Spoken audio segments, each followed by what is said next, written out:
Welcome to the Midnight Hotel, where every guest leaves a story behind. The Maid with No Taste. Part 1. The Hunger of Room 115. The guest arrived on a Tuesday. Nobody at the Midnight Hotel particularly liked Tuesdays. Not because anything especially bad happened on Tuesdays. Simply because nothing especially interesting happened on Tuesdays either. Until room 115. The front doors opened at precisely 11:47 p.m. Cold fog rolled across the lobby floor. And the guest entered. The chandelier light flickered once overhead, then steadied, as though the hotel itself needed a moment to adjust. The guest stood just inside the entrance.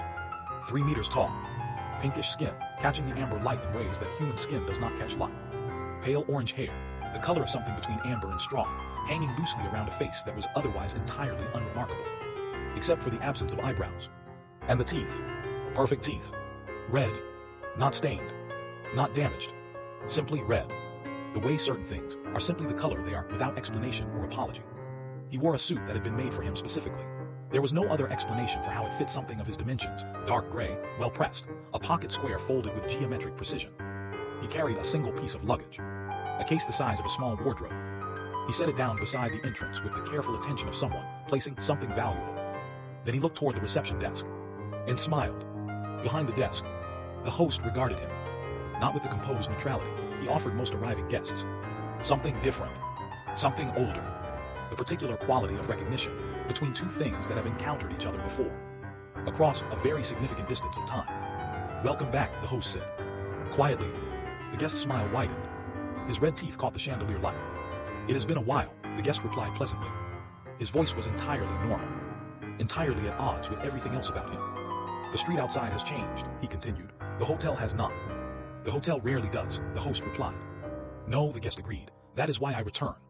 He looked around the lobby slowly, taking inventory. The gramophone, the fireplace, the crimson carpet, the staff emerging cautiously from various corners of the lobby at the sound of the doors. His gaze moved across each of them with the unhurried attention of someone cataloging new additions to a familiar collection. Oliver stood near the lounge, arms crossed, expression carefully neutral in the way of someone working very hard at neutral. Evelyn had paused midway down the staircase. Miriam stood near the fireplace, holding a duster she had forgotten she was holding. And Violet stood in the corridor entrance, leading toward the kitchen, flower on her uniform, a look on her face that suggested she had been in the middle of something, and had stopped being in the middle of it very suddenly. She stared at the guest. The guest did not look at her specifically. He looked at all of them the way a person looks at furniture in a house they once owned. Familiar, unremarkable, present, new staff, he observed pleasantly. "Some," the host replied. The guest nodded slowly. "I have very specific appetites," he said. "I remember," the host replied. He reached for the guest registry, opened it, turned to the correct page without searching. "Room 115, he said. The guest smiled again. Just as before. Morning arrived the way it always did at the Midnight Hotel. The hallway bell rang once at 7. The staff emerged. Oliver appeared in the lobby carrying his usual expression. The expression of a man who had made peace with his circumstances, and then immediately unmade that peace upon waking. He looked at the guest registry on the desk, then at the host. "Room 115, Oliver said. "Yes," the host replied. "He was here before we arrived." "Yes. How long before?" The host considered the question with the careful attention he gave to questions he had decided to answer partially. "Long enough," he said. Oliver stared at him. "That's not." "Good morning, Mr. Reed." Oliver closed his mouth, opened it again, then closed it, turned and walked toward the lounge to begin his morning duties. Violet appeared from the kitchen corridor, ponytail slightly uneven, uniform already bearing evidence of whatever had happened in the kitchen in the 30 minutes since she had arrived. She looked at Oliver. "Did you see it?" The guest, Oliver said. "Yes. 3 meters. I have eyes, Violet. Red teeth. I also have eyes that work at a distance. No eyebrows." Oliver set down the tray he was carrying and looked at her directly. "What exactly do you want me to say?" Violet crossed her arms. "I want you to say that is not a normal guest. No guest here is normal. That one is specifically not normal." "Violet," Oliver picked up his tray again. "I've been here long enough to have served a man carrying a suitcase full of something that knocked. I have served a woman who arrived barefoot and left wet footprints on the carpet going the wrong direction. I once delivered tea to a room that did not exist on the floor plan and has not existed since." He paused. "A large gentleman with unusual dental coloring does not register." Violet stared at him. "You're useless." "I am efficient," Oliver replied, moving toward the lounge. "There is a difference." "Not in your case." "Station 3, Violet. You're not the chef." "No, but I am correct." Violet watched him go, then looked toward the staircase leading down to the kitchen, then upward, toward the closed doors of the guest rooms above. Room 115. She could not sense anything from here. 5 meters. That was her range. And room 115 was considerably further than 5 meters away. She would need to get closer. The kitchen of the Midnight Hotel occupied an entire wing of the basement level. Large. Larger than it should have been. Equipped with tools spanning several centuries of culinary development simultaneously. Smelling permanently of something extraordinary in preparation. At its center, the chef. He stood at the main preparation counter with the focused intensity of a man who considered cooking a serious matter and other people a mild inconvenience. Tall, sharp-featured, dark eyes that evaluated everything they landed on and found most of it wanting. 45 years arranged on his face as experience rather than age. His whites were impeccable. At 7 in the morning, when nobody was watching, especially when nobody was watching. He did not look up when Violet entered. 14 minutes late, he said. Violet dropped her bag on the nearest counter. I was doing reconnaissance. You are sleeping. I was doing reconnaissance while sleeping. It's called instinct. The chef looked at her. The look of a man who has revised his expectations downward many times and is considering one further revision. Station 3, he said. Vegetables. Violet planted both hands on the counter. We have a guest in room 115. I am aware. He came before any of us were here. Also aware. The host said long enough when Oliver asked how long before. The chef picked up his knife. Long enough is an answer. It is not a specific answer. Specific answers, the chef said, beginning his prep work with the efficiency of someone who considers conversation a mild tax on productivity, are for people who ask specific questions. You asked a vague question and received a proportional response. Station 3. Violet stared at his back. Her sixth sense picked up his intention with the clarity it always did at close range. Focused. Completely unbothered. Not a single frequency of awareness directed toward her as a threat. This was the thing about the chef. The single most infuriating thing. More infuriating than Station 3. More infuriating than vegetables. More infuriating than the 14 minutes. He was never afraid of her. Not even the suggestion of it. Not even when she said things directly. Not even when she was holding something sharp. Not even when she had left the gas fitting on the far stove, deliberately loose for the 3rd morning in a row. He simply did not register her as a threat. Which was, in its own quiet way, the deepest professional insult she had ever received.